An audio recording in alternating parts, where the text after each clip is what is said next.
Asin lang po. Binilang kayo ni Kuya John ng Jollibee. Okay. Gusto ko buksan mo.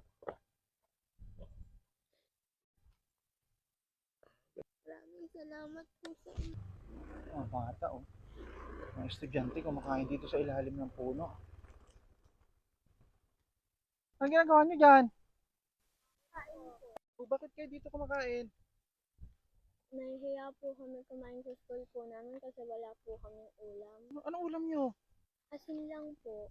Asin lang? Anong pangalan mo? Krislin po. Rislin. Ikaw kuya, anong pangalan mo? Maisen po. Ano kayo? Magkapatid po. Magkapatid. Anong grade ka na? Parehas po kaming grade 4. Parehas kayong grade 4. Opo.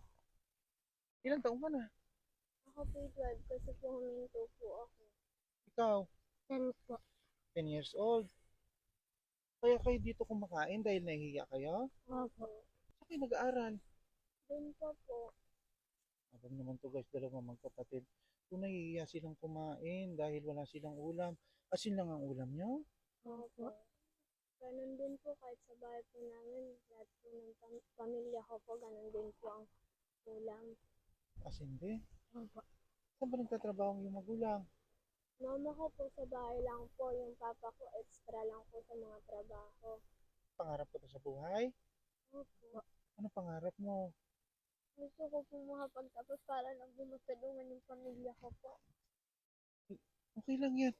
Huwag kang mag-alala. Matutupad ang pangarap niyo ha. Mag-aaral lang kayo mabuti. Huwag kayong mahihiya.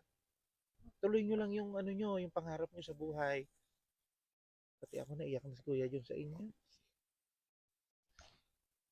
May awa ang Diyos. Makakaahon din kayo sa hirap. Huwag kayong mawawalan ng pag-asa.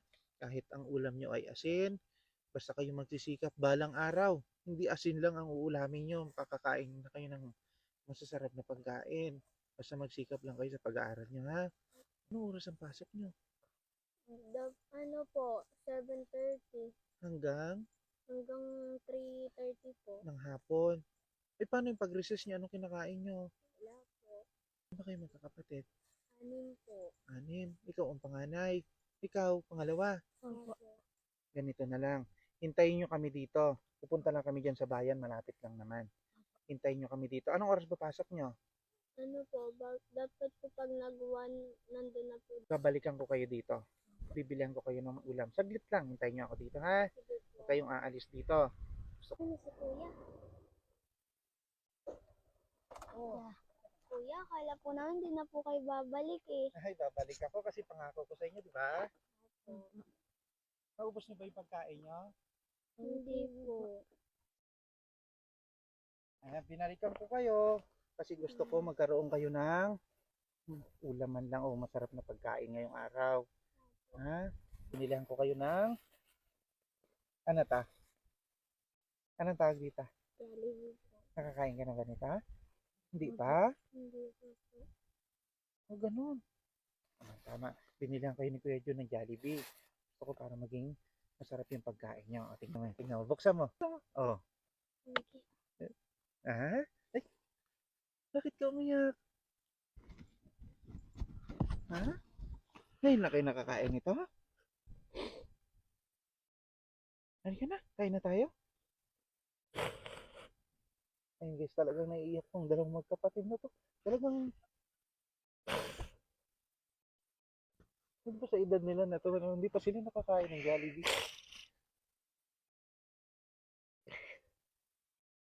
Hindi ba kayo nakakapunta ng bayan? Ha? Ay, ito. Kainin nyo to, ha? Ito gusto kong ipatigim sa inyo itong Jollibee na to. Ito yung nakikita nyo lang saan dati? Sa TV. Oh, may TV ba kayo? Wala rin. May kuryente kayo sa bahay? Opo. Wala rin? Opo. Huwag ka na umiyak, kuya. Ha? Kung may matira kayo, iuwi nyo doon sa kapatid nyo para may makain kayo. Oh, ngayon, tignan nyo. Oh, dali. Hindi na po namin kakainin. Doon na lang po sa bahay para sabay-sabay po kami magkakapatid at magulang ko po. Napakabait naman itong bata na to. Hindi pa rin ba nakakatikim yung mga kapatid mo ng ganito? Hindi rin po. Marami naman to. Oh, marami yan, oh. Okay lang po. Ha? Doon na lang po kami kakain para sabay-sabay po kami. Grabe yan, ah. Ganito katindi itong mabait itong mga batang ito. Inalala pa nila yung magulang nila at kapatid para lang magsalo-salo sila dito sa binili namin. Ano ba lagi ang ulam nyo?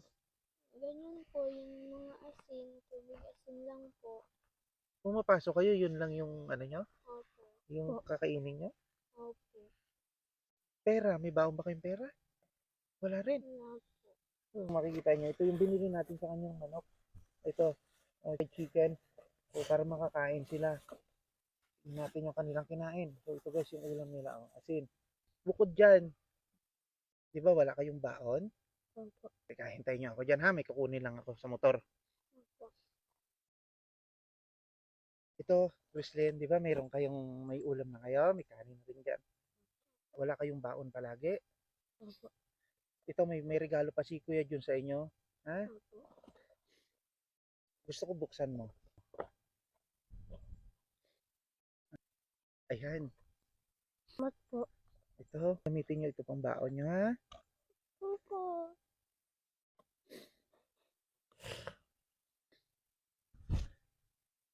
Nagdadamayan sila talaga magkapatid guys. Kung mapapansin nyo, nadamaya yung ate niya kasi umiiyak. At hawakan nyo ni... Maraming salamat po sa inyo. Ngayon ka lang ba nakakuha ng ganitong pera? Opo. Ito magagamit nyo ito pang baon. Ngayon lang din po kami makakain ng mga Jollibee po. Salamat po at nadaanan niyo po kami dito ng kapatid ko po. Malaking tulong po itong naibigay niyo po sa amin. Basta mag-aaral kayo mabuti ha. Opo.